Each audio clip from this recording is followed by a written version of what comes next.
వారిచే రచించబడింది. ఈరోజు మనము శ్రీల ప్రభుపాద వారిచే రచించబడినటువంటి శ్రీమద్ భాగవతంలో తృతీయ స్కందము 19వ అధ్యాయము 29 మరియు 30 శ్లోకాల నుంచి చర్చించే ప్రయత్నం చేస్తున్నాం. బ్రహ్మదేవుడు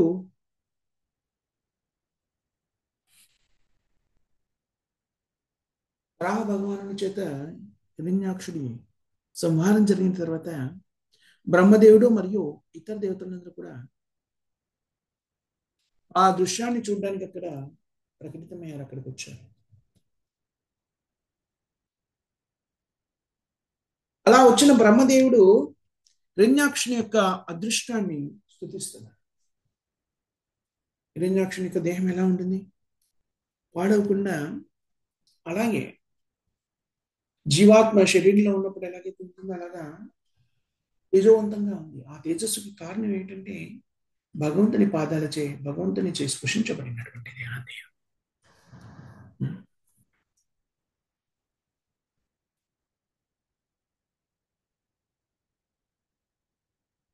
అలాగా భగవంతుని ముఖాన్ని చూస్తూ ఈ దైత్యుడు ఏమని చెప్పాడు? దైత్య శ్రేష్ఠుడు అనే పదాన్ని వినియోగించాడు.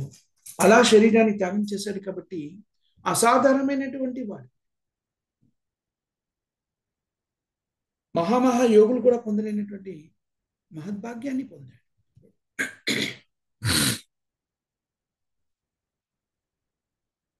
హిరణ్యాక్ష హిరణ్యకశిపులు ఇద్దరు అన్నదమ్ములు కదా. దీతికి జన్మించిన ఇద్దరు సోదరులు కూడాను భగవంతుని యొక్క విశుద్ధమైనటువంటి భక్తులు, వైకుంఠలోకంలో ఉన్నటువంటి జయ విజయులు అనే ద్వారపాలకులు. శాపవశంలో రాక్షసుల వంశంలో జన్మించారు. ఇలాంటివి కొన్ని జన్మలు ఎత్తిన తర్వాత వాళ్ళు తమ నిజస్థానానికి చేరుకుంటారు. ఈ విషయాన్ని బ్రహ్మ ధృవీకరిస్తున్నారు.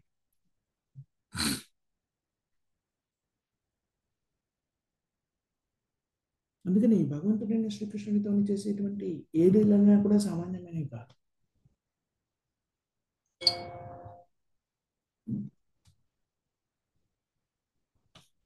అలాంటి భగవంతుని దేవతలందరూ కూడా అక్కడ దేవతలందరూ కూడా ఎలా సంబోధించారట? ఏ ప్రభు, యజ్ఞభోక్తవు నీకు వందనాలు. భోక్తారాం యజ్ఞ తపస సర్వలోక మహేశ్వరు. నువ్వు భౌతిక జగత్తులో ప్రకటితమైనప్పటికీ ఈ త్రిగుణాల ప్రభావానికి లోను కానటువంటి వాడు. శుద్ధ సత్వం నందు ఎప్పుడు నియుక్తమైనటువంటి మీరు మమ్మల్ని పరిరక్షించడానికి జగత్పీడాకారుడైనటువంటి దానవుడు అలాంటి వాడిని సంహరించడానికి ప్రకటితమయ్యారు. మీ ఈ లీల వల్ల మేము శాంతియుతంగా మీ సేవలో నియుక్తం కాగలుగుతాం. ఇలా దేవతలు కూడా భగవంతుడైనటువంటి వరాహ రూపాన్ని, శ్రీకృష్ణుని వరాహ రూపంలో చూసి స్తుతిస్తున్నారు. భౌతిక జగత్తు అంటేనే త్రిగుణాల ప్రభావం చేత ఏర్పడినటువంటిది. సత్వగుణము, రజోగుణము, తమోగుణము. ఆధ్యాత్మిక జగత్తులో ఈ త్రిగుణాలు ఉండవు. ఆధ్యాత్మిక జగత్తులో ఏముంటుంది? కేవలం శుద్ధ సత్వం మాత్రమే ఉంటుంది. వరాహ భగవాన్ యొక్క ఈ రూపం ఏదైతే ఉందో, భగవంతుని రూపాలని కూడా భగవంతుడు విశుద్ధ సత్వంలో ఉన్నటువంటి వాడు. ఈ త్రిగుణాలకి అతీతమైనటువంటి స్థితి. విశుద్ధ సత్వము అంటే ఏంటిది? సప్తగుణానికి కూడా అతీతమైన. సప్తగుణం కూడా భౌతికమైనటువంటి మనం అనేక పర్యాలు చెప్పుకున్నాం. అందుకని భౌతిక జగత్తులో సప్తగుణంలో చేసేటువంటి కార్యక్రమాలు కూడా కర్మబంధనానికి కారణమవుతుంది. అందుకనే శ్రీమద్ భాగవతంలో కానీ భగవద్గీతలో కానీ మనకి చాలా స్పష్టంగా చెప్పడం ఏం జరిగింది? సప్తగుణంలో చేసే కార్యక్రమాలు ఉన్నతమైన కార్యక్రమాల భౌతిక జగత్తులో కనబడతాయి, కానీ అవి కూడా కర్మబంధనానికి కారణభూతమవుతాయి. పుణ్యఫలాన్ని పొందడానికి కారణభూతమవుతాయి, కానీ అవి కూడాను నిరుపయోగమైనటువంటివి. ఎందుకంటే అవి కూడాను మళ్ళీ భౌతిక జన్మ స్వీకరించి మనం చేసిన పుణ్యాల ఫలితాన్ని అనుభవించడానికి దోహదం చేయబడ్డాయి. మానవ జీవిత లక్ష్యము మళ్ళీ జన్మెత్తడం కాదు, భౌతిక జన్మ లేకుండా ఉండడము, జన్మమృత జరావాది చక్రబంధం నుంచి ముక్తులై ఉండడం. అలాంటి స్థితిలో ఉండాలంటే వ్యక్తి ఈ త్రిగుణాలకు అతీతుడే జీవనాన్ని కొనసాగించాలి. మరి ఏ గుణాన్ని కలిగి ఉంటాడు ఆ స్థితిలో? విశుద్ధ సత్వము. సత్వం విశుద్ధం భాగవతంలో కూడా చెప్పుకున్నటువంటి విశుద్ధ సత్వానికి అంటారు. విశుద్ధము చాలా పవిత్రమైనటువంటిది. అలాంటి విశుద్ధ సత్వంలో నెలకొని ఉన్నప్పుడు వ్యక్తి భగవద్భక్తిలో స్థిరపడి ఉన్నాడని మనం గ్రహించవచ్చు.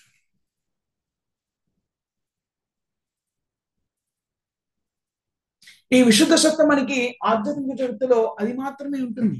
ఆధ్యాత్మిక జగత్తులో సత్త రజస్తమో గుణాలు అనేటువంటివి ఉండవు. విశుద్ధ సత్వం పూర్ణ సత్వం పవిత్రమైనటువంటిది. సత్వం విశుద్ధం అని చెప్పబడింది కదా భాగవతం. విశుద్ధం అంటే పవిత్రమైన. విశుద్ధ సత్వంలో ఈ త్రిగుణాలు ఏవైతే ఉన్నాయో సత్వ రజస్తమో గుణాలు అవి ఏవి కూడా దాని మీద ప్రభావం చూపించు. విశుద్ధ సత్వంలో సత్వగుణం కూడా ఎలా మారిపోతుంది ఆధ్యాత్మికం. ఎందుకంటే ఆ సత్వగుణంలో కూడా విశుద్ధత్వం అంటే పవిత్రత ఉంది కాబట్టి కృష్ణుడు అనుసంధానం చేయబడ్డాడు కాబట్టి సత్వగుణం కూడా విశుద్ధ సత్వంగా మారుతుంది. దాని ప్రభావం ఉండదు. దానికన్నా తక్కువ స్థాయిలో ఉండేటువంటి రజోతమో గుణాల ప్రభావం కూడా ఉండదు.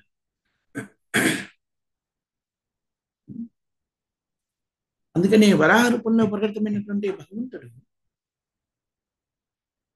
విశుద్ధ సత్వంలో ఉన్నాడు. భగవంతుడు ఎప్పుడు కూడా విశుద్ధ సత్వంలో ఉంటాడు. ఒక్క వరాహ రూపంలో ప్రకటితమైనటువంటి వాడి కాదు. భగవంతుడు ఎప్పుడు కూడా సప్త రజస్తమో గుణాలకు అతీతమైనటువంటి.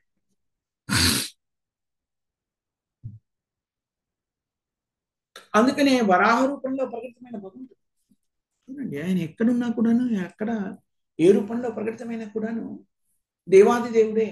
భౌతికత్వంతో ఎలాంటి సంబంధము లేనటువంటి భౌతికమైనటువంటి విధి విధానాలకి అతీతమైనటువంటి వాడు భగవంతుడు. ఇలా లీలారూపాలు ఏవైతే ఉన్నాయో అవి స్వయంగా విష్ణుని. దానికి విష్ణుమూర్తికి తేడా లేదు.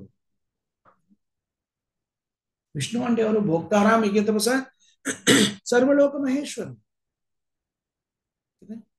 లీలావతారాల్లో ప్రత్యేకమైన లీలన్నీ ఒక కార్యక్రమాన్ని నిర్వర్తించడానికి ప్రకటితమైనటువంటి భగవంతుడు స్వయంగా భగవంతుడు. చూడండి ఇప్పుడు నారాయణుడికి వరాహరుడికి తేడా ఏం లేదు. అలాగే కృష్ణుడికి నారాయణుడికి తేడా ఏం లేదు. కొన్ని భావాల వ్యక్తీకరణలో మనము అనుభూతుల్ని పంచుకోవడంతో తేడా ఉండొచ్చు. ఒకే వ్యక్తి చూడండి. అందుకని ఇది అచింత భేద రచించము. మన భౌతికమైనటువంటి ఇంద్రియాలతో దీన్ని అవగతం చేసుకోలేము. కృష్ణుడే నారాయణుడు కానీ కృష్ణుడు వేరు కూడా. ఎలా వేరు? ఇదే అన్నమాట మనం అర్థం చేసుకోవాల్సింది. అంటే ఒకే వ్యక్తి ఒక నిర్దిష్టమైనటువంటి శక్తి కలిగి ఉన్నటువంటి వాడు. ఏమిటది?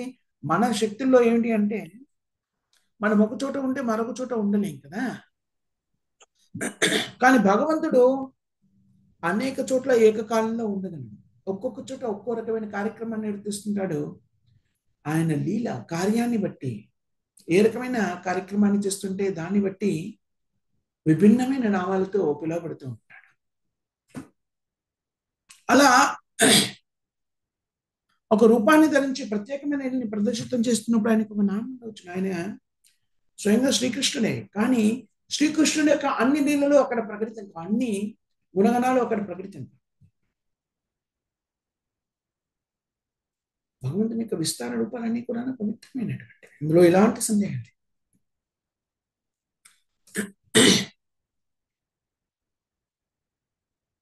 వేదశాస్త్రంలో చూపడినటువంటి అన్ని నియమాలు, నిబంధనలు, తపస్సులు, యజ్ఞాలు అన్నీ కూడా విష్ణుని సంతృప్తిపరచడానికి నిర్దేశిత చేయబడ్డాయి.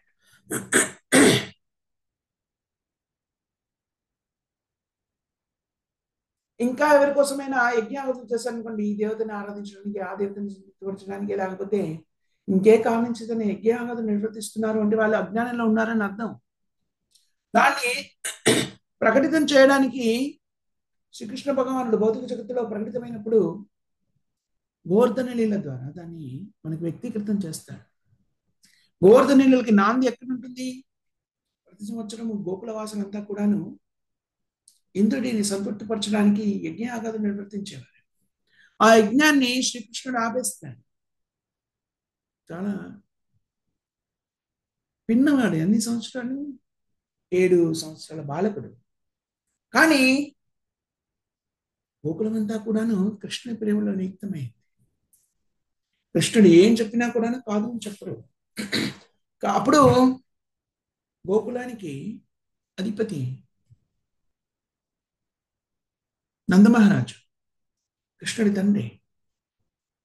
నందమహారాజు ఈ కార్యక్రమాన్ని నిర్వర్తించాలని అనుకున్నప్పుడు కృష్ణుడు దాన్ని ఆపిస్తాడు. ఏమని చెప్తాడు? వీళ్ళెవరికి కూడా మీరు ఏ కార్యక్రమాలు చేయాల్సిన అవసరం లేదు. వీళ్ళంతా కూడా వాళ్ళ వాళ్ళ విధి నిర్వహణ చేస్తున్నాడు, వాళ్ళ కర్తవ్యాన్ని నిర్వహిస్తున్నారు.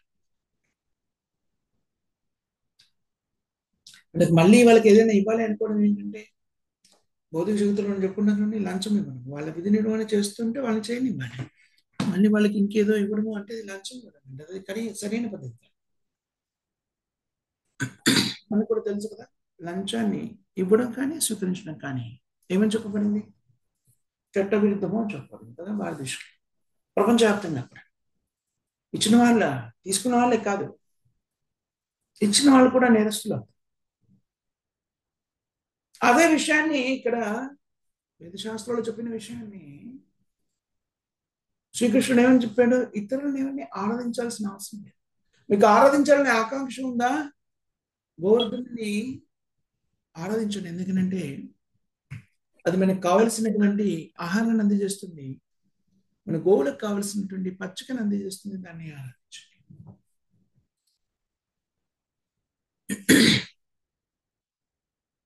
దానికి నిరుత్సాహపూరితుడి ఆవేశానికి లోనైనటువంటి ఇంద్రుడు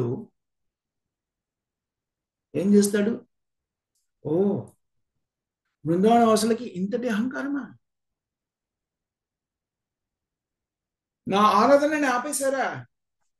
సంవర్తక అనేటువంటి మేఘాలను పిలిచి బృందావనంతా కూడాను నీటి ప్రళయంతో జల ప్రళయం కావించమంటాడు. ఎప్పుడో పిలుస్తారు నిజానికి? ప్రళయ సమయంలో పిలిచేటువంటి మేఘాలవి ప్రళయం ఏర్పడాల్సిన సమయంలో వర్షిస్తాయని. అలాంటి మేఘాలను పిలిచి మొత్తం అంతా బృందావనాన్ని ధ్వంసం చేయమని చెప్పాడు.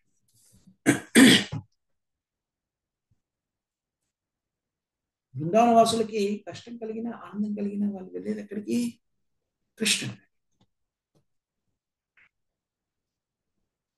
ఇలా రాత్రింపగలుగా కురుస్తున్న వర్షం వల్ల పూర్తిగా జలమయమైనటువంటి బృందావనంలో నివాసయోగ్యంగా ఉన్నది ఏముండదు. ఎక్కడికి వెళ్ళాలి, ఏం చేయాలి? వాళ్ళంతా కృష్ణుని ఆశ్రయించినప్పుడు కృష్ణుడు వాళ్ళందరినీ కూడాను ఏ గోవర్ధన గిరికి అయితే వాళ్ళు పూజ చేశారో ఆ గోవర్ధన గిరిని పరిరక్షించేలాగా ఆ గోవర్ధన గిరిని తన చిటికల మీద పైకెత్తుతాడు కదా, గిరిధారి. దాంతో కృష్ణుడికి గిరిధారి అని నామం వచ్చింది.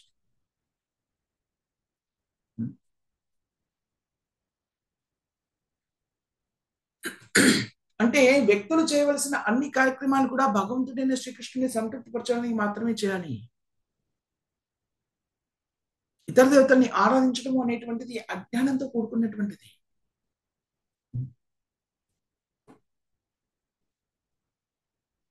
మానవ జీవితం యొక్క ఏకైక లక్ష్యము, చేయవలసిన కార్యక్రమం ఏంటంటే భగవంతుడిని సంతృప్తిపరచడమే. జీవించడమో, లేకపోతే గృహస్థ జీవనాన్ని గడపడమో, లేకపోతే సంతానోత్పత్తి చేయడమో, లేకపోతే వ్యాపారం చేయడమో, ఉద్యోగం చేయడమో, ఇవన్నీ కూడాను భగవంతుడైన శ్రీకృష్ణుని సంతృప్తిపరచడానికి, వినియోగించడానికి చేయవలసిన కార్యక్రమాలు. ఇవన్నీ కూడాను ఇంద్రతృప్తి కోసం చేయవలసింది కాదు. ఒకవేళ కనుక అందుకోసం చేయలేకపోతే వీటిని త్యజించాలి. సర్వధర్మాన్ని పరిత్యజ్య అని చెప్పారు కృష్ణ. ఇదేమి అలా ఎలా చెబుతారండి? చాలా మంది అంటూ ఉంటారు. ముఖ్యంగా హరే కృష్ణ ఉద్యమాన్ని ప్రచార నిమిత్తంగా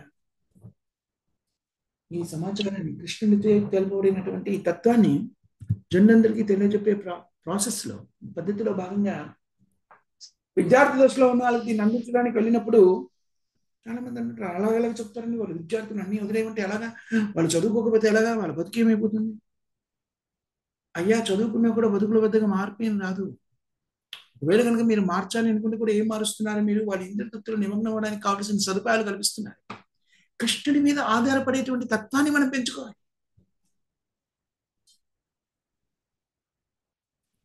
కృష్ణ భక్తి యొక్క ముఖ్య ఉద్దేశం కూడా అదే. కృష్ణుని మీద ఆధారపడండి. భక్తి మార్గాన్ని స్వీకరించిన వ్యక్తులు కూడా ఈ భౌతికత్వం ఎంత ప్రభావం చూపిస్తుంది మన మీద అంటే చూడండి. అది రోజు 16 మాలు జపించే వ్యక్తులు కూడా తమ పిల్లల్ని భౌతికమైన విద్యా సంస్థలకు పంపించడం, భౌతిక సంస్కృతిని నేర్పించడం. లేకపోతే వాళ్ళు ఎలా బతుకుతారండి? కృష్ణ భక్తి అన్నారు సరే, పొద్దున అరగంట సాయంత్రం అరగంట చేశారు అయిపోయింది. మళ్ళీ రోజంతా బతకాలి కదా, వాళ్ళు ఎలా బతుకుతారు అంటారు. దాన్ని ఏం సూచిస్తుంది? అది ఏం సూచిస్తుంది? మన అజ్ఞానాన్ని సూచిస్తుంది. ఎందుకంటే జగత్తులో ఏ కార్యం కూడా భగవంతుడైన కృష్ణ అనుజ్ఞ లేకుండా జరగదు. అలా అంటే ఇంక చదవకుండా ఉండాలా? అలా ఎవరు చెప్పలేదు. ఆధునిక విజ్ఞాన శాస్త్రాన్ని సమకూర్చుకొని మనం ఏం చేయాలి? కామ్యక్రమంలో వ్యక్తమైనటువంటి వ్యక్తులకి భగవత్ ప్రచారాన్ని చేయడానికి దాన్ని వినియోగించాలి. చూడండి, మామూలుగా భౌతిక జగత్తులో ఒక రకమైనటువంటి ఏ విద్య లేని వాడు ఏదైనా చెప్పారు, తెలీదు, చదువుకోలేదు కదా అందుకని ఇదేదో చేస్తున్నాడు. అలాంటి వాళ్ళని కూడా నువ్వు కాదు, నువ్వు చదువుకున్న చదువు, నువ్వు ఏదైతే చదువుకున్నావు, ఇంజనీరింగ్ కానీ, మెడిసిన్ కానీ, లా కానీ, ఇంకేదో ఏదో అన్ని చదువుకుంటారు. అలాంటివన్నీ బాగా చదువుకొని కూడాను భగవంతుడికి సంబంధించిన పరిజ్ఞానం అందిస్తే అదేంటి? జీవించడానికి వ్యక్తికి కష్టంగా లేదు కదా, అత్యుత్తమైనటువంటి సాధనని పొందాడు కదా, అత్యుత్తమైనటువంటిది ఏదైతే మనం పరిగణిస్తామో అది పొందాడు కదా, మరి భగవంతుడి గురించి మాట్లాడుతున్నాడు ఏమిటి అనే ఆసక్తితో వినేవాళ్ళు ఉంటారు. అందుకని మనం విద్యను అభ్యసించాం. ఒకవేళ అది వీలవలేదు అనుకోండి, ఆ విద్యను అభ్యసించడం కోసమని భక్తిని పనంగా పెట్టకూడదు. నిజానికి మనం నేర్చుకునేటువంటి ఆధునిక విద్య అంటే ఏమిటి? నిజానికి అవిద్య. విధిశాస్త్రంలో స్పష్టంగా చెప్పండి, అవిద్య అంటే ఏమిటి?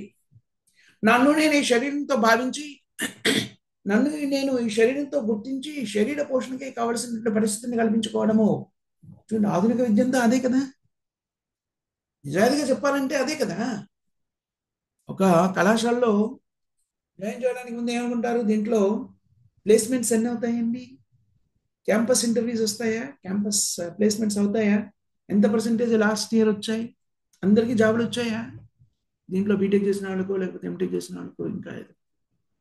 ఇవన్నీ చూసి కదా అంటే మనం ఏం చేస్తున్నాం? డబ్బు సంపాదన కోసమే చూస్తున్నాం. నిజాయితీగా ఒక 10 నిమిషాలు మనం ఆత్మావలోకనం చేసుకున్నట్టయితే స్పష్టంగా బోధపడుతుంది కదా. అదేదో జగత్తును ఉద్ధరించడానికో పరిజ్ఞానాన్ని సంతరించుకొని ఏదో సాధించడానికో చేసేటువంటి ప్రక్రియ కాదు కదా.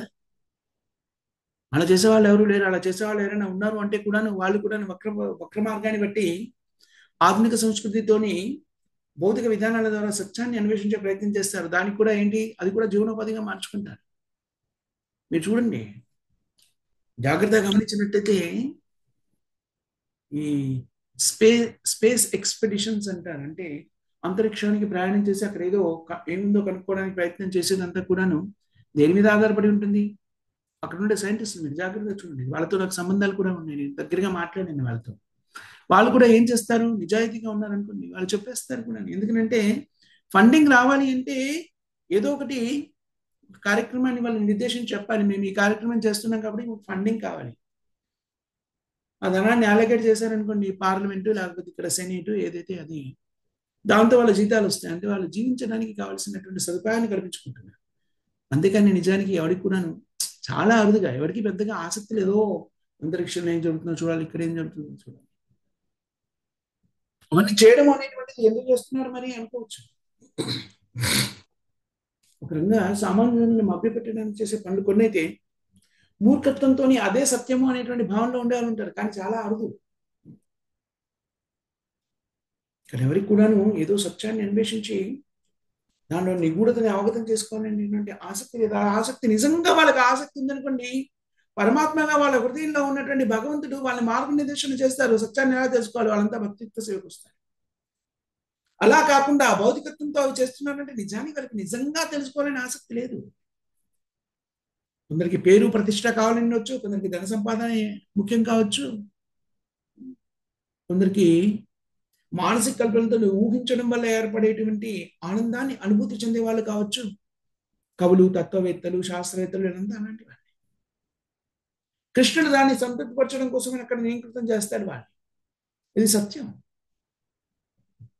వాళ్ళ కోరిక మరీ విపరీతంగా ఉండిపోతుంది. భౌతికమైన కోరిక అయినా కూడాను సత్యానికి సంబంధించి దీన్ని తెలుసుకోవాలని ఆ వ్యక్తి ఏదో ఒక శాస్త్రవేత్త అది కనుక్కున్నాను అనుకోండి, బాహ్య రూపంలో చూస్తే గత 5 సంవత్సరాల నుంచి, 10 సంవత్సరాల నుంచి, 15, 20, 30, 40, 50 సంవత్సరాల నుంచి ఆ వ్యక్తి యొక్క జీవిత కాలంలో ఆయన చేసినటువంటి పరిశోధన, ఆ వ్యక్తి స్త్రీ కానీ పురుషుడు కానీ చేసిన పరిశోధనని మనం చూస్తున్నాం. కానీ ఆ వ్యక్తి అది కనుక్కోవడానికి ఎన్ని జన్మల నుంచి తప్పిస్తున్నాడో మనకు తెలియదు.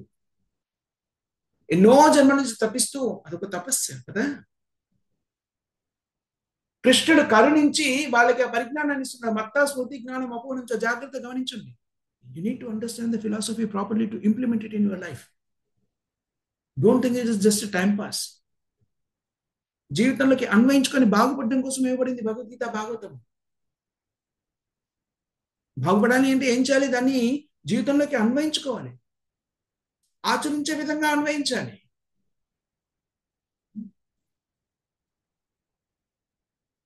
దానికి మనమే కాదు, మన పిల్లల్ని కూడాను. ఎందుకంటే మనము అంటే దాదాపుగా అర్ధ జీవితం అయిపోయింది కదా. పిల్లల్ని మనకు మంచి అవకాశం ఉంది. ఏంటంటే మనకు పరిజ్ఞానం ఇవ్వబడింది. మన పిల్లల్ని కూడాను భక్తియుక్త సేవలు నిత్యం చేసే అవకాశం మనకి ఇవ్వబడింది. చాలా మంది తల్లిదండ్రులు ఏం చేస్తూ ఉంటారంటే వాళ్ళ ఇంద్రియ తృప్తికి ఆటంకం వస్తారని కొందరు, లేకపోతే చుట్టూ ఉన్న సమాజం యొక్క ఒత్తిడికి లోనే కొందరు వాళ్ళ పిల్లల్ని వాళ్ళకి దూరంగా ఉంచి, వాళ్ళ భక్తులైనా కూడా వాళ్ళ పిల్లల్ని వాళ్ళకి దూరంగా ఉంచి చదివించే ప్రయత్నించారు. అది చాలా ప్రమాదకరమైనటువంటి స్థితి. ఎప్పుడు ఉంచాలి అది?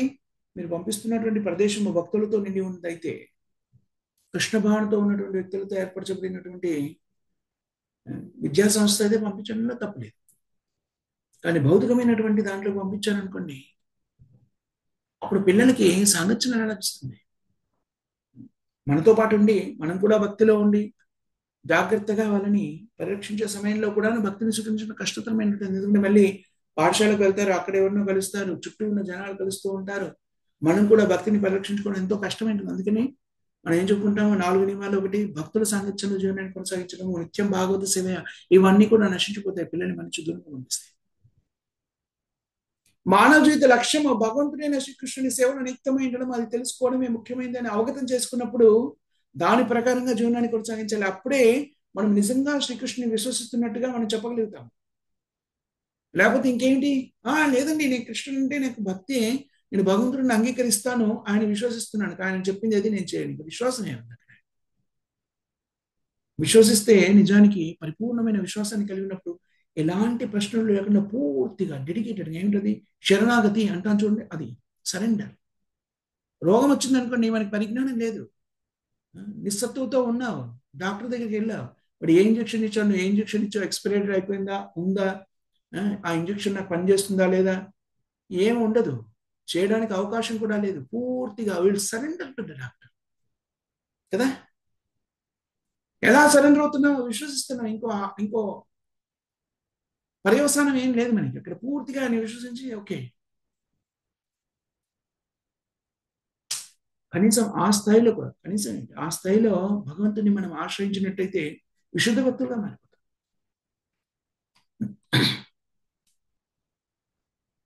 దయచేసి అర్థం చేసుకోండి, భగవద్భక్తి కన్నా, కృష్ణ చైతన్యం కన్నా ఉన్నతమైంది జగత్తులో ఏమీ లేదు. Everything should be centred around Krishna. నిర్బంధే కృష్ణ సంబంధే. ఆధునిక విద్యను అభ్యసించడంలో దీన్ని ఎవరు అభ్యంతర పెట్టట్లేదు. దాంతోపాటు వేదశాస్త్రాన్ని కూడా అధ్యయనం చేయాలి. ఇది చాలా ముఖ్య అంశం. తల్లిదండ్రులు కానివ్వండి, ఎందుకు భౌతిక జగత్తులోని కామ్యక్రమంలో వ్యక్తుల యొక్క ప్రభావం చేత కానివ్వండి, చుట్టూ ఉన్న పరిస్థితుల మూలంగా కానివ్వండి, భక్తియుక్త శ్రేణయుక్తమైన తల్లిదండ్రుల పిల్లల్ని కూడా అలా చేయడాన్ని నేను చూశాను. మనం ఆ పని చేయకూడదు. మనకి ఏమాత్రమైన వేదశాస్త్రాల యొక్క సారాంశం బోధపడిన భగవద్గీత, భాగవతం యొక్క కృష్ణుని మీద విశ్వాసం అన్నట్టయితే మనము అలాంటి పని చేయకూడదు. అనుకూలస్య సేవనం, ప్రతికూలస్య వర్జితం, కృష్ణానుశీలనం భక్తి ఉత్తమ. ఇది కదా చెప్పారు భక్తి రసామృత సింధులో చెప్పారు రూప గోస్వామి ప్రభుపాదులు. అందుకని మనం కృష్ణుని మీద విశ్వాసం ఉంచామా లేదా అనేటువంటిది ఎలా మనం పరీక్షించుకోవచ్చు శ్రీల ప్రభుపాద గారు చెప్తారు. ప్రతి వ్యక్తి కూడా కృష్ణ చైతన్యాన్ని స్వీకరించక వాళ్ళు ఎంత కృష్ణ చైతన్యంలో ఉన్నారనేది వాళ్ళని వాళ్ళు పరీక్షించి చూసుకోవచ్చు. కష్టతరమైన విషయం కాదు. నేను కృష్ణుని పూర్తిగా విశ్వసిస్తున్నాను అంటే కృష్ణుని ఆజ్ఞని ఎంతవరకు పాటిస్తున్నాను, ఇది అత్యంత ప్రాముఖ్యమైనటువంటి అంశం. కృష్ణుడిచే నిర్దేశితం చేయబడింది, దాన్ని సులభతరం చేసి ఇవ్వబడినటువంటి 16 మార్లు జపించడం కూడా చేయను. నేను కృష్ణుడు అంటే నాకు పూర్తి విశ్వాసం అని నేను చెప్తున్నాను. ఎలా విశ్వాసం అని చెప్పాలి?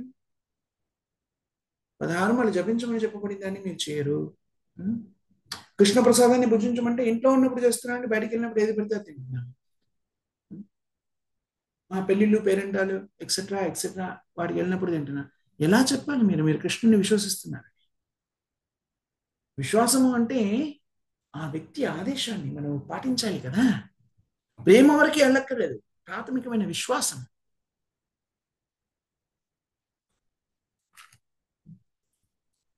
చాలా ముఖ్యమైన అంశం. మనము ఆ విశ్వాసాన్ని కృష్ణుని మీద పెంచుకున్నట్టయితే కృష్ణుడి పరిరక్షణ మనకు అందడం మొదలవుతుంది. అందుకనే తెలుగులో ఒక సామెత ఉంటుందో చెప్తూ ఉంటారు, మీరు ఒక అడుగు వేస్తే భగవంతుడు 100 అడుగులు వేస్తారంటే అర్థం ఏంటి? మీరు నిజంగా విశ్వసించే భగవంతుడిని శ్రీకృష్ణుడిచే నిర్దేశించబడినటువంటి నియమాలని జీవితంలోకి అన్వయించుకొని దాని ప్రకారంగా జీవనాన్ని కొనసాగిస్తుంటే వచ్చేటువంటి రకరకాలైనటువంటి అవరోధాలు వస్తూ ఉంటాయి. కొన్ని సందర్భాల్లో కృష్ణుడు దాన్ని కొంచెం డిలేగా దాన్ని తొలగించడంలో కొంత సమయం కూడా తీసుకుంటాడు. ఎందుకంటే మనం ఎలా ఉన్నామో చూడడం కోసమని. మన దృఢత్వం ఎంతగా ఉంది, కృష్ణుడి మీద విశ్వాసం ఎంతగా ఉంది. ఏదో ఒక అవరోధనగా ఈ భక్తి లేదు, ఏమీ లేదు, దీంతో ఎన్నో అవరోధాలు వస్తున్నాయి అందుకని గుడ్ బై. లేదండి, అది పొద్దున అక్కడికి వెళ్ళాలనిపిస్తుంటుంది అందుకని క్లాస్కి రావట్లేదు, లేకపోతే సమయం ఉండట్లేదు అందుకని హరినామాన్ని జపించట్లేదు. ఇవన్నీ కూడా ఎందుకు వస్తున్నాయి? దృఢత్వం లేకపోవడం. మోస్ట్ అర్జెంట్ థింగ్ ఎవరు చెప్తారు? శిల భక్తి సిద్ధాంత సరస్వతి గోస్వామిలో చెప్తారు, భౌతిక జగత్తులో అత్యంత ఎమర్జెన్సీ, అత్యంత ఆవశ్యకమైనటువంటి కార్యం ఏదైనా ఉంది అంటే కృష్ణ చైతన్యము. లేదండి నాకు ఇది ఎమర్జెన్సీ, అదే ఎమర్జెన్సీ నాన్న. ఇప్పుడు మీకు ఏదో ఒక వ్యాధిగ్రస్తమైన స్థితి ఏర్పడి ఇమ్మీడియట్గా వీళ్ళని హాస్పిటల్కి తీసుకెళ్ళాలనుకోండి. లేదండి ఇప్పుడు నేను మార్కెట్కి వెళ్ళి కూరలు తేవడానికి బయలుదేరాను, అది అయిపోయాక చూద్దాం. అసలు లేవలేకపోతున్నాను, ఇంకెక్కడికి వెళ్తా? Your rush to the hospital కదా. కృష్ణ చైతన్యం కూడా అలాంటిదే, very very very very emergency. జన్మ మృత్యు జరా వ్యాధి, మృత్యు ఎప్పుడైనా రావచ్చును. దానికన్నా ముందే మనం పరిపూర్ణం కావాలి అంటే కృష్ణ చైతన్యాన్ని తక్షణం స్వీకరించాలి. మిగిలినవేవి కూడా ఇంపార్టెంట్ కాదు. ప్లీజ్ దయచేసి అర్థం చేసుకోండి. కృష్ణుడికి సంబంధించిన ఈ తత్వం మనకి బోధపడిందనుకోండి, భగవద్గీత యొక్క సారాంశాన్ని మనం అవగతం చేసుకున్నట్టయితే కృష్ణ చైతన్యము ప్రాథమికమైనటువంటిది, మిగిలినవన్నీ కూడా సెకండరీ. కృష్ణుడి మీద పరిపూర్ణమైన విశ్వాసం ఉందనుకోండి, మనం దాన్ని స్వీకరించడానికి ఎలాంటి సంశయాన్ని కూడా వ్యక్తీకరించాం. మరి ఆ విశ్వాసాన్ని పెంపొందించుకోవాలి అంటే కృష్ణ చైతన్యంలో జీవనాన్ని కొనసాగించాలి. అదేంటి? నిర్బంధే కృష్ణ సంబంధే, నియమాల ప్రకారంగా జీవనాన్ని కొనసాగించేటువంటి విధానం మనకి ప్రబోధించబడింది. హరే కృష్ణ కృష్ణ కృష్ణ హరే హరే, హరే రామ రామ రామ హరే హరి. మహామంత్రాన్ని ఒకసారి జపించము, 108 సార్లు జపిస్తే ఒక జపమాల అవుతుంది. కనీసంగా 16 మార్లు ప్రతినిత్యము జపించాలి. కృష్ణ ప్రసాదాన్ని మాత్రమే భుజించాలి. నిత్యం భాగవత్ సేవ, భగవంతుడైన శ్రీకృష్ణ దివ్యమైన లీలని శ్రవణం చేయడము, కీర్తన చేయడం, భక్తుల సాంగత్యంలో ఉండడం చాలా ముఖ్యమైనది. అభక్తుల సాంగత్యం నుంచి దూరంగా ఉండడం ఇది ఇంకా ముఖ్యమైనది. 3 కార్యక్రమాలు చేస్తూ భక్తుల సాంగత్యం లభించట్లేదు కాబట్టి అభక్తుల సాంగత్యం తీసుకున్నాం అనుకోండి, తీవ్రమైన ప్రభావం చూపిస్తుంది మన చైతన్యం మీద. అందుకని చైతన్య మహాప్రభు చెప్తాడు, భక్తిలత బీజ. మనకి ప్రభుపాద గారి కృప వల్ల భక్తికి సంబంధించినటువంటి బీజము హృదయంలో నాటబడింది. దాన్ని జాగ్రత్తగా పరిరక్షించి పెంచవలసింది ఎవరు? మనమే. ఎలా? మన అభ్యాసం ద్వారా, ప్రామాణికమైన ఆచార్యత నిర్దేశించబడిన నియమాన్ని నిష్ఠగా మన జీవితంలోకి అన్వయించుకోవడం ద్వారా భక్తులతని జాగ్రత్తగా పెంచుతూ వెళ్తే పరిపక్వతను సిద్ధించుకునే అవకాశం ఏర్పడుతుంది.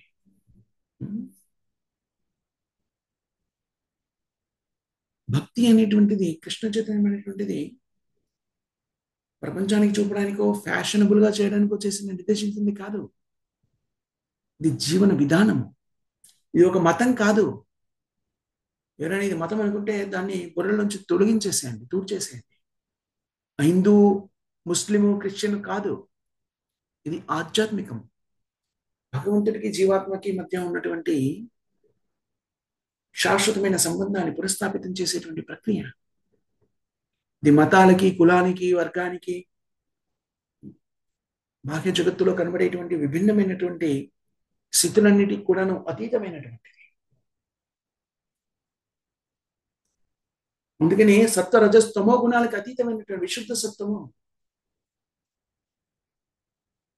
భగవంతుడు కానీ, భగవంతుడికి సంబంధించిన భక్తి కానివ్వండి, ఇవన్నీ కూడాను భౌతికత్వానికి అతీతమైనటువంటి ఆధ్యాత్మికమైనటువంటి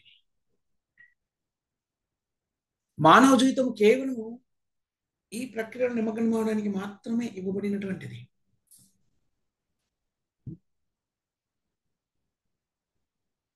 వ్యక్తులంతా కూడా ఏ స్థితిలో ఉన్నా కూడాను భగవద్భక్తిలో స్థిరపడడానికి కావలసినటువంటి పరిస్థితుల్ని ఏర్పరచుకోవడానికి మాత్రమే ఆ స్థితులన్నీ మీకు కల్పించబడ్డాయి. అది గ్రహించాలి. దాన్ని సంగ్రహించి దాని ప్రకారంగా జీవనాన్ని కొనసాగించామనుకోండి, పరిపక్వతను సిద్ధించుకునే వాళ్ళం అవుతాం, పరిపూర్ణం అవుతాం. లేకపోతే శ్రీల ప్రభుపాదులు గారు ఉపయోగిస్తారు ఒక పదాన్ని, షో బాటిల్. దానివల్ల ప్రయోజనం లేదు. ప్రపంచాన్ని చూపడానికి చేసేటువంటి ప్రక్రియల్లో పెద్దగా ఉపయుక్తంగా ఉండదు. దాని యొక్క భక్తియుక్త సేవ యొక్క పరిపక్వతని మనము ఆస్వాదించాలి అంటే దాన్ని మన జీవితంలోకి అన్వయించుకోవాలి. శ్రీల ప్రభుపాదులు గారు చెప్తారు, నిరాకారవాదుల గురించి సంభాషిస్తూ ఒక ఉదాహరణ ఇస్తారు. వాళ్ళు ఏం చేస్తారట, తేనె బాటిల్ ఉంటుంది కదా, దాన్ని పైనుంచి నాగుతూ ఉంటారు. తేనె కనబడుతూ ఉంది, పారదర్శకంగా ఉంటుంది బాటిల్ కాబట్టి, కానీ ఆస్వాదన ఉండదు. తేనెని నాకుతున్నాం అనుకుంటారు, కానీ ఎక్కడుంది, తీపి కూడా ఉండదు. ఎందుకంటే మధ్యలో గ్లాసు నాకుతున్నారు. అలా కాదు. నిజంగా ఆస్వాదించాలి అంటే ఆ తేనెని స్వీకరించాలి కదా. భక్తియుక్త సేవలు నిత్యం కావాలి అంటే కృష్ణ చైతన్యం ప్రకారంగా జీవనాన్ని కొనసాగించాలంటే దాని ప్రకారంగా ఆ సిద్ధాంతాలని మన జీవితంలోకి అన్వయించుకో. చాలా కష్టతరమైంది, చెప్పడం చాలా సులభం. ఎంతో నిష్ఠ, పరిపూర్ణమైన భగవంతుడైన కృష్ణ మీద పరిపూర్ణమైన విశ్వాసం ఉంటే కానీ ఈ ప్రక్రియ మనం చేయలేము. చెప్పడం చాలా సులభం వ్యక్తులకి. ఆ ప్రక్రియలో నిమగ్నం కావాలంటే కృష్ణుడి మీద పరిపూర్ణమైన విశ్వాసం ఉంటాయి. ఆ విశ్వాసాన్ని పెంచుకోవడానికి మనకి ఇవ్వబడిన అభ్యాసమే ఈ 4 నియమాలు కూడా, నిష్ఠగా పాటించవలసిన 4 నియమాలు. అప్పుడు ఆ విశుద్ధ సత్యానికి మనం కూడా చేరుకుంటాం. భగవంతుడు ఉన్నాడు కదా విశుద్ధ సత్యంలో, ఆ స్థితికి భక్తులు కూడా చేరుకుంటారు. భక్తులు కూడా విశుద్ధ సత్యంలో ఉంటారు. భౌతికమైన, ముఖ్యంగా భగవత్ కార్యం చేయడానికి ప్రకృతమైనటువంటి కారణజన్ములు భగవద్భక్తులు ఉంటారు చూడండి, వాళ్ళంతా కూడా విశుద్ధ సత్యంలో ఉంటారు. చూడండి, మనము ఇంతకుముందు అనేక పర్యాలు ఒక విషయం చెప్తున్నాం. శ్రీల ప్రభుపాదుల వారి గురించి సంభాషిస్తూ, ప్రభుపాదుల వారిని ఎందుకు ప్రభుపాదుల వారి తల్లి మాత్రమే గురువుగా స్వీకరించాలి 10,000 సంవత్సరాల వరకు అని చెప్పారు? అలాంటి విశుద్ధ సత్యంలో ఉన్నారు, మనకి ఎవరు కనపడలేదు. ప్రభుపాదుల వారు ఆరంభంలో ఏదైతే నిర్దేశించారో 11 మంది గురువుల్ని ఏమని చెప్పారు? నాకు ప్రాతినిధ్యం వహిస్తూ ప్రపంచంలో విభిన్నమైన ప్రాంతాల్లో మీరు ఉన్నారు కదా, మీరు ఏ ప్రాంతంలో నివసిస్తారో ఆ చుట్టుపక్కల ఉన్న వాళ్ళంతా కూడా మిమ్మల్ని ఆశ్రయించడం ద్వారా నాకు ప్రాతినిధ్యం వహిస్తూ మీరు వాళ్ళకి దీక్షనిమ్మని చెప్పాడు ప్రభుపాదులు. ఎందుకని చెప్పాడు? తన శిష్యులే కదా, తత్వ ప్రకారంగా ఆ పరంపర గురించి చెప్పారు కదా. మరి ఏమిటి దీంట్లో ప్రభుపాదులు గారు పొందింది ఏంటి? ఆయన ఎందుకు అలా చేశారు? ఎందుకంటే ప్రభుపాదులు గారికి తెలుసు కాబట్టి వీళ్ళంతా కూడాను అలాంటి విశుద్ధ సత్యంలో ఇంకా స్థిరపడి లేరు. దానికి నిదర్శనం ఏంటి? 11 మందిని ఎవరినైతే శ్రీల ప్రభుపాద గారు తనకి ప్రాతినిధ్యం వహిస్తూ ఉండమని చెప్పారో వాళ్ళు కాలక్రమంలో వాళ్ళ స్థితిగతుల్ని కోల్పోయి భక్తి నుంచి దూరమైన వాళ్ళు ఉన్నారు. పూర్తిగా భక్తి నుంచి దూరం అయిపోయి భౌతికత్వంలోకి కూరుకుపోయిన వ్యక్తులు ఉన్నారు. రకరకాల స్థితుల్లో చేరుకున్న వాళ్ళు ఉన్నారు. అందుకనే కృష్ణుడిని పరిరక్షించడానికి, దాంట్లో భాగస్థులైనటువంటి భక్తులందరినీ కూడా పరిరక్షించడానికి శ్రీల ప్రభుపాద విశుద్ధ సత్వంలో ఉన్నవారు ఎవరైతే గురువుగా ఉంటారో వాళ్ళు వాళ్ళ స్థితి నుంచి పడిపోరు. అందుకని వేద శాస్త్రంలో దీనికి సంబంధించిన వివరణ ఏం లేదు, పడిపోయారు ఏం చేయాలి. అందుకనే ప్రభుపాద గారు దాన్ని చూడగలిగారు. ప్రభుపాద గారు విశుద్ధ సత్వంలో ఉన్నారు, అందులో సందేహం ఏం లేదు.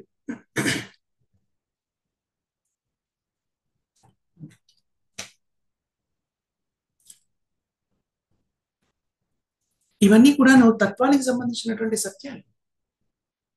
కృష్ణ చైతన్యం అనేటువంటిది మూఢ విశ్వాసం కాదు, సెంటిమెంట్ కాదు, చాలా తార్కికమైనటువంటి తత్వం ఇది. ఏదో రోజు వింటున్నాం కదా, విన్నదే వింటున్నాం, ఏముంది ఆ 4 నియమాలు పాటించుకొని చెప్తారు, అది కాదు. నిగూఢమైన తత్వం ఉంది కృష్ణ చైతన్యం. ఎలాంటి తత్వము అంటే భౌతిక జగత్తు నుంచి మనము జన్మమృత్యు జరావచక్రం నుంచి కావలసినటువంటి ప్రక్రియ అంతా బోధించబడింది. కోటాను కోట్ల జన్మల నుంచి, అనంత కోటి జన్మల నుంచి మనము ఈ జన్మమృత్యు జరావచక్రంలో పరిభ్రమిస్తున్నాము. దాని నుంచి బయటపడడానికి కావాల్సినటువంటి పరిజ్ఞానం మనకి దీంట్లో ఇవ్వబడింది. అందుకని కృష్ణ ఏదో తేలిగ్గా తీసుకోకండి. జీవితంలోకి అన్వయించి దాని ప్రకారంగా జీవనాన్ని కొనసాగించడానికి ఇవ్వబడినటువంటి ఆధ్యాత్మిక జీవన విధానం ఇది. మనుష్యులు స్వీకరించవలసినటువంటి జీవన విధానం ఇది. పరిణతి చెందిన మనుషులు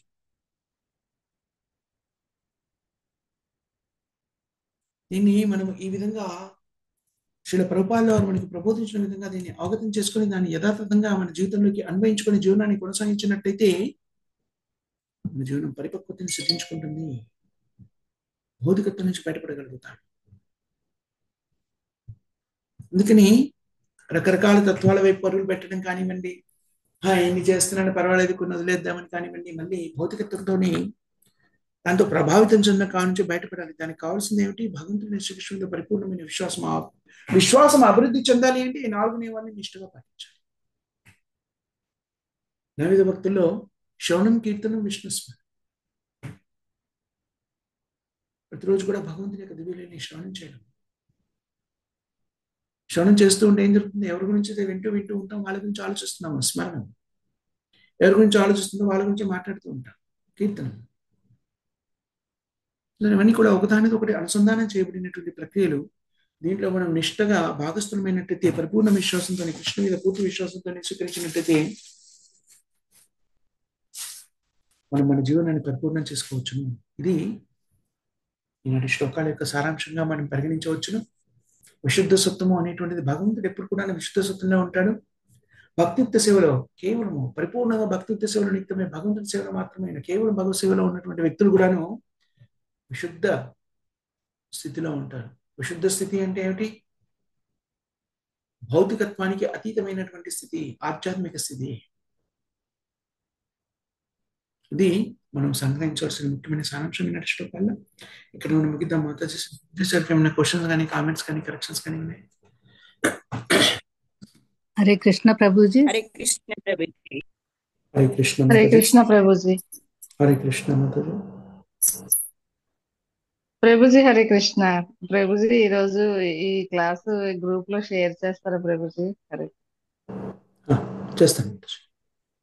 థ్యాంక్ యూ ప్రభుజీ. హరే హరే ప్రభుజీ. హరే కృష్ణ ప్రభుజీ. నమస్కారం ప్రభుజీ. హరే కృష్ణ మాత. దండప్పన చెప్పండి. ప్రభుజీ మీరు యూట్యూబ్ లింక్ పంపించారు కదండి ప్రభుజీ గ్రూప్ లో. ఇప్పుడు ప్రభుజీ కూడా అదే చెప్తున్నారు కదండి, ప్రభుపాద ఎక్స్పైర్డ్ అయిన తర్వాత ఒక 83 వరకు బాగానే జరిగింది, ఆ తర్వాత అంతా ఫాల్ డౌన్ అయ్యారు అనేసి. అలాగే భక్తిపాద, విష్ణుపాద, గురుపాద ఇవి ఎవరిచ్చారు ప్రభుజీ వాళ్ళకి, ఆ 11 మంది శిష్యులకి? వాళ్ళే తీసుకున్నటువంటి. అక్కడ అర్థం కాలేదు ప్రభుజీ. ఈ ప్రభుపాద, భక్తిపాద వాళ్ళు తీసుకున్నటువంటి వాళ్ళ శిష్యులు అని ఎవరైతే చెప్పుకుంటారో వాళ్ళ ద్వారా ప్రకటితం చేయబడినటువంటి ఇలాంటివి జరిగాయి.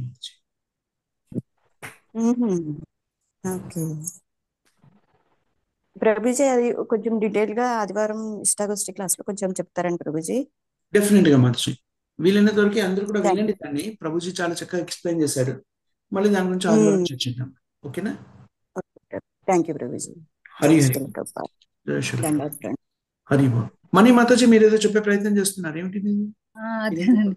అదే ఈ త్రిగుణముల గురించి చెప్తారానండి, రాజోగుణం దీని గురించి అండి,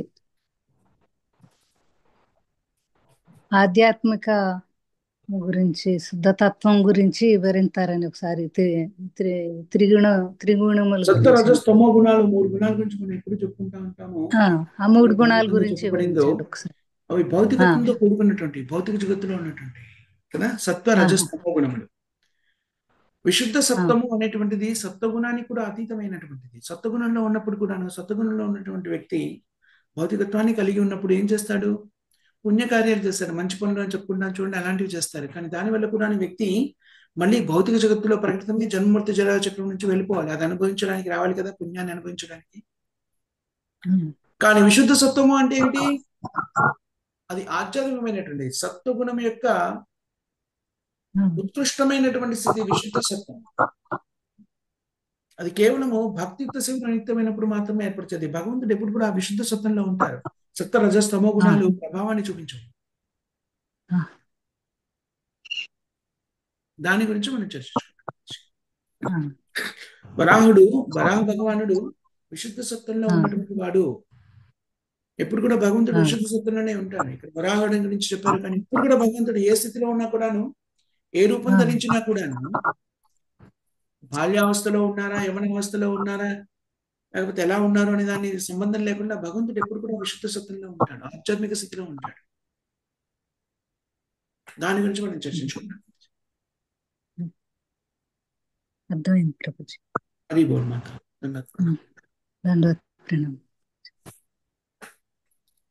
ఇంకెవరికి ఏమి క్వశ్చన్స్ కామెంట్స్ లేకపోతే ఈ కార్యక్రమాన్ని ఒకసారి పునరావృతం చేసుకునే ప్రయత్నం చేద్దాం. 7:30 మనం హిందీలో భగవద్గీతని చర్చిస్తాము. 10:30 నుంచి 11 వరకు జపయజ్ఞ కార్యక్రమం, 11 నుంచి 11:30 వరకు శ్రీల ప్రభుపాదాల గ్రంథాల నుంచి శ్రవణము, పఠనము, విశ్లేషణ, అధ్యయనం జరుగుతుంది. దాని తర్వాత మళ్ళీ 5:30 నుంచి 6:30 వరకు భగవద్గీతని తెలుగులో చర్చిస్తాము.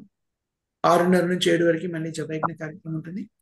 కాబట్టి భక్తులంతా కూడాను ఈ ఆధ్యాత్మిక కార్యక్రమంలో భాగస్థులే రోజంతా కూడా కృష్ణ చైతన్యంతో గడపాల్సిందిగా విజ్ఞప్తి. ప్రేమదని ఎవరు చెప్తారమ్మా? हरे कृष्ण प्रभु जी दंडवत प्रणाम। హరే కృష్ణ. जगत गुरु श्री प्रभुपाद की जय संकीर्तन की जय अमर हरिदास ठाकुर की जय अमृत भक्त वृंद की राधा श्रीमद् भागवतम की भगवद गीता की प्रभु जी की हरे कृष्ण प्रभु जी दंडवत प्रणाम। दंडवत प्रणाम माताजी। सुफल माताजी की जय। समवेत भक्त की जय। ग्रंथरा श्रीमद् भागवत की जय। श्रील प्रभुपाद की जय। Thank you very much Mataji సంత ప్రభుజీ. శ్రీల ప్రభుపాద గారి గ్రంథాన్ని చర్చించే అవకాశం కల్పించారు. మీ అందరికి కూడా హృదయపూర్వక కృతజ్ఞతలు, ధన్యవాదాలు. హరే కృష్ణ. హరే కృష్ణ ప్రభుజీ. ప్రభుజీ దండవత్ ప్రణామం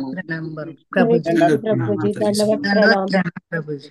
హరి హరి బోల్. हरे कृष्ण प्रभु जी दंडवत प्रणाम। హరి హరి హరే కృష్ణ ప్రభుజీ. దండవత్ ప్రణామం. హరి హరి బోల్. प्रणाम। దండవత్ ప్రణామ మాతాజీ సంత.